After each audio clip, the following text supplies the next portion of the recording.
Na aula de hoje, nós iremos falar sobre radiação eletromagnética. Então, primeiro nós iremos definir o que vem a ser o espectro eletromagnético.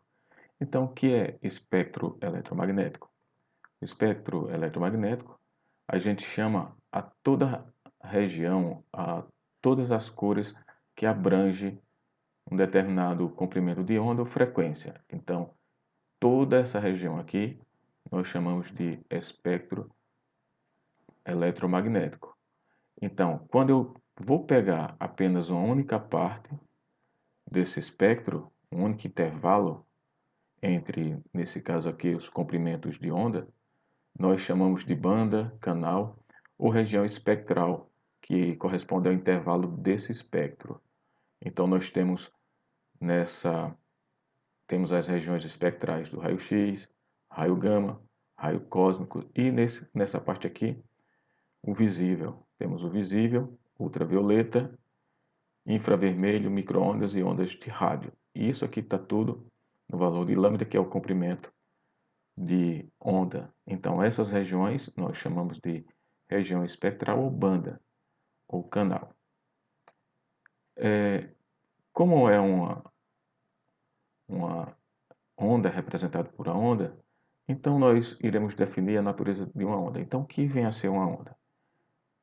Então, uma onda é tão somente uma perturbação que se desloca no espaço transportando exclusivamente energia de um ponto para outro e não transportando matéria. Então, essa é uma característica peculiar das ondas, que ela não transporta matéria, apenas transporta energia.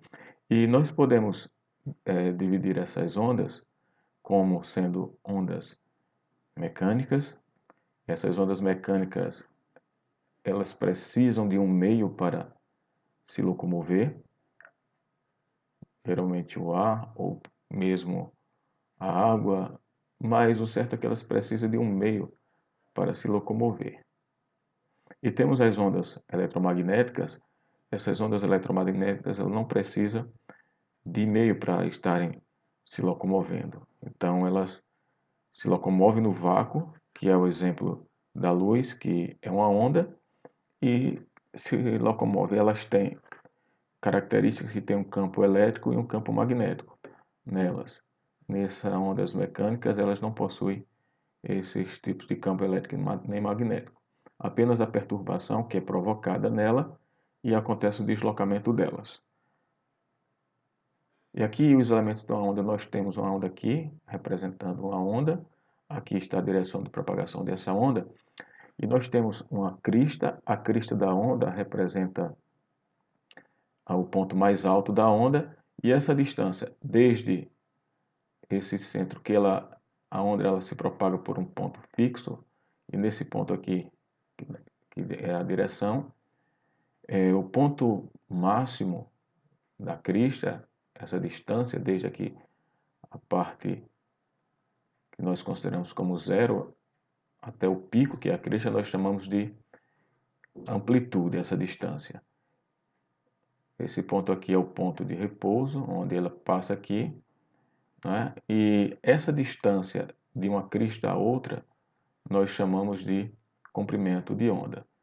E essa distância desde o ponto aqui, e ela vem circulando aqui, ela volta a ter uma repetição, essa distância desde o início até o final, onde a partir daqui vai se repetir a onda, é o que a gente chama de oscilação completa. Então, a onda ela dá uma oscilação completa quando ela começa a oscilar e a partir dali vai começar a se repetir. Então, se observarmos daqui para cá, ela se repete no seu formato. Então, desde essa distância daqui, é o que nós chamamos de oscilação completa. Então, lambda representa o comprimento da onda, esse A é a amplitude da onda, T é o período de uma onda em segundos e esse período é o tempo gasto para completar uma oscilação. Então, o tempo de completar uma oscilação completa é o que nós chamamos de período. E a frequência é justamente o número de oscilações que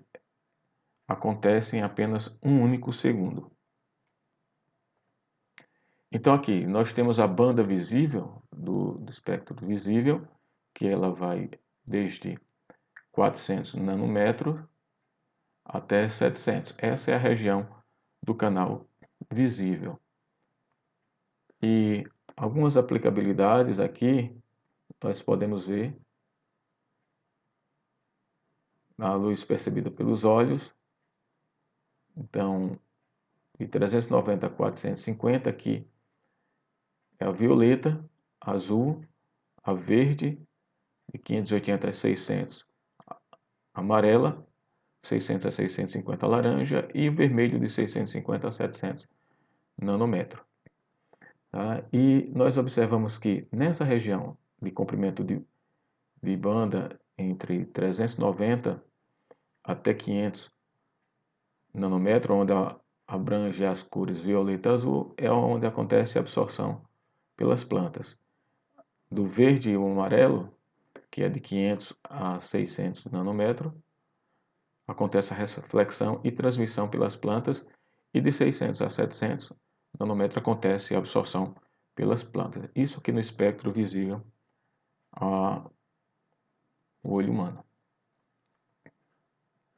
Então a gente precisa definir alguns termos que são utilizados na radiação. Então, principalmente essa questão de radiação por unidade de tempo e de área, nós chamamos isso aí, esse termo de densidade de fluxo de radiação, que é usado para se quantificar a radiação solar que chega a uma determinada superfície. Então, essa grandeza é integrada em todo o espectro, ou seja, para todos os valores do comprimento de onda. E essa densidade aqui, nós podemos defini-la, esses valores, em termos de irradiância. Então, irradiância refere-se justamente a essa densidade de fluxo de radiação que incide sobre uma superfície. Então, a quantidade de radiação que chega, essa radiação que está incidindo aqui sobre uma determinada superfície, nós chamamos de irradiância.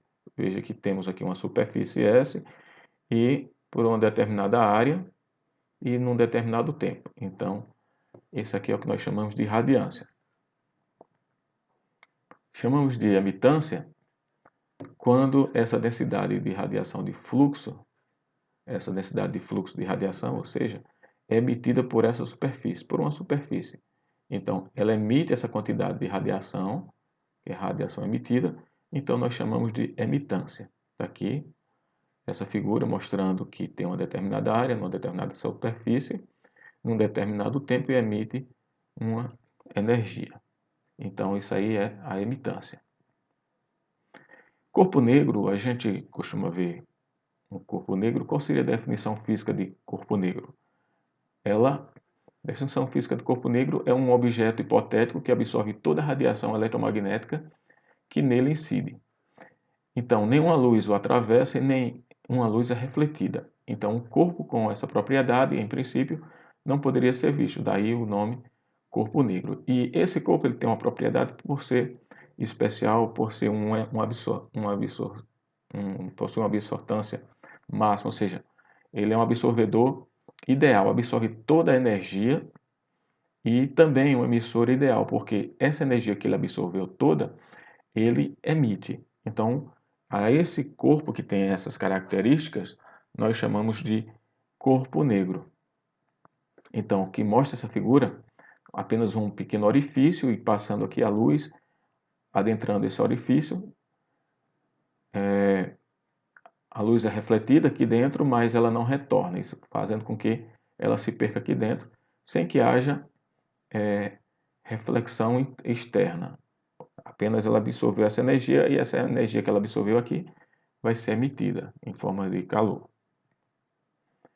Então, aqui nós temos as características, as propriedades de uma superfície, determinada superfície, que pode acontecer quando a radiação incide sobre ela. Pode acontecer uma absortância, essa absortância, a lambda, vamos ver aqui, mostra aqui ó, que vem a radiação, o corpo absorve. Então, essa característica, essa propriedade de absorver, o corpo tem de absorver a determinada energia, é o que nós chamamos de absortância.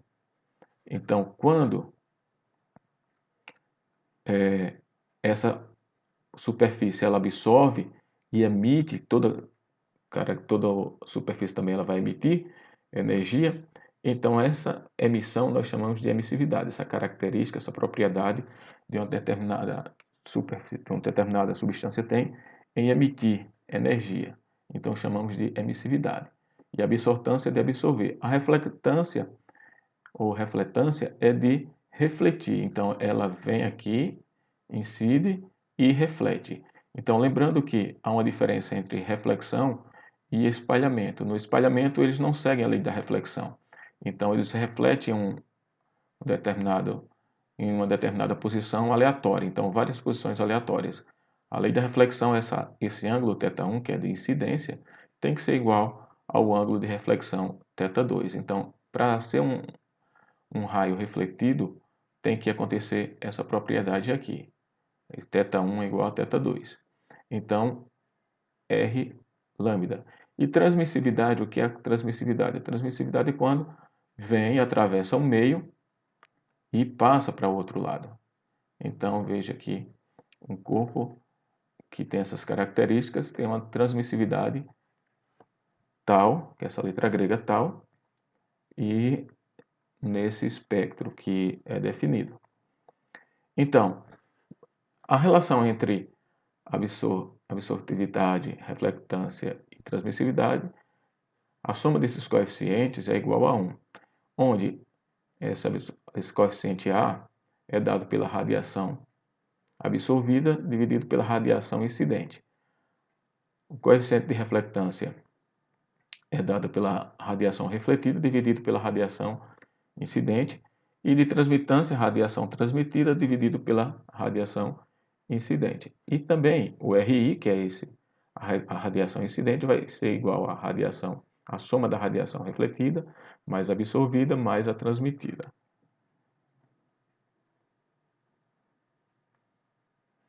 Então, a lei de Kirchhoff, essa lei de Kirchhoff é muito interessante porque esta lei, ela determina justamente a emitância de um corpo cinzento. Ou seja, consideramos um corpo cinzento quando sua emissividade puder ser considerada constante em uma determinada faixa do espectro eletromagnético. Então, a emitância, o quanto uma superfície está emitindo, nós podemos considerá-la como sendo epsilon, que é a emissividade, nós vimos, que isso é característica a cada superfície, essa emissividade, vezes sigma, onde esse sigma aqui é a constante de Stefan Boltzmann, e ela vale 5,67 vezes 10 elevado a menos 8 watts por metro quadrado, Kelvin a menos 4, elevado a menos 4. Isso em termos dessa unidade de watts por metro quadrado. Em termos de megajoule, esse sigma vale 4,9 vezes 10 a menos 9 megajoule por metro quadrado, dia elevado a Kelvin menos 4. E essa temperatura aqui é absoluta. É importante vocês observarem uma coisa muito importante, que temos estes dois valores para essa constante, e dependendo em qual energia eu quero calcular a emitância de um determinado corpo, então pode ser 1 watts por metro quadrado ou 1 megajoule por dia a menos 1. E esse aqui é muito importante porque a gente vai utilizar muito nos nossos cálculos de radiação, mais esse valor envolvendo esse sigma em termos de megajoule por metro quadrado do dia, Kelvin a menos 4. Então, essa é a lei de Kirchhoff. A lei de Stefan Boltzmann é a mesma lei de Kirchhoff, só que é uma aplicação dessa lei de Kirchhoff a um corpo negro. Então, lembrando, como o corpo negro ele absorve toda a radiação que incide sobre ele, então a absortância dele é máxima e também emite toda a energia. Então, a emissividade dele também é máxima. Então, por isso que esse epsilon da emissividade de um corpo negro é igual a 1. Então, 1 fica apenas sigma T elevado à quarta potência. Isso para a lei de Stefan Boltzmann. E aqui já é o que nós tínhamos visto anteriormente. A lei de Wien, essa lei de Wien é importante porque essa lei determina o comprimento de onda em que ocorreu a máxima emitância monocromática. Então, quando ocorreu a máxima emitância, então nós determinamos esse comprimento de onda, onde aconteceu isso, através da lei de Wien. E essa lei de Wien é dada por 2.897,8 dividido por T, onde esse T é dado em Kelvin e esse comprimento de onda é dado em micrômetro. Lembrando que micrômetro é 10 elevado a menos 6. E nanômetro, como nós vimos anteriormente, corresponde a 10 elevado a menos 9 metros. Então aqui está mostrando como acontece um gráfico em relação à emitância versus o comprimento de onda. Então nós temos a emitância de um determinado em várias temperaturas aqui, e temos aqui para 5.000 Kelvin, 6.000 Kelvin e 7.000 Kelvin. Então observamos que existe um comprimento de onda em que aconteceu a máxima emitância. Então para essa temperatura aqui, então observamos que aqui foi onde aconteceu a máxima emitância, nesse comprimento de onda, entre 0,5 e quase entre 0,5 e 0,6. E aqui nós temos para 6.000 Kelvin, onde aconteceu a máxima emitância, foi aqui. Veja que a emitância sobe, atingiu o pico e começa a descer. Então, nesse ponto aqui, aproximadamente quase 0,5 micrômetro. E aqui, a 7.000 Kelvin aconteceu neste pico aqui, nesse ponto de comprimento de onda, menor do que 0,5. Então, isso aqui, veja que essa lei de Wien determina esse comprimento de onda onde ocorreram as máximas emitâncias. E a lei de Lambert é importante porque ela varia com o cosseno do ângulo zenital e é conhecida para determinar os fluxos instantâneos, principalmente quando os raios solares atingem a Terra. Então, essa lei de Lambert é isso aqui. I, que é a irradiância, é igual a irradiância incidente de forma normal a um plano, vezes o cosseno do ângulo zenital. Então, a gente mostra aqui que é justamente esse cosseno, esse ângulo zenital aqui. Tá?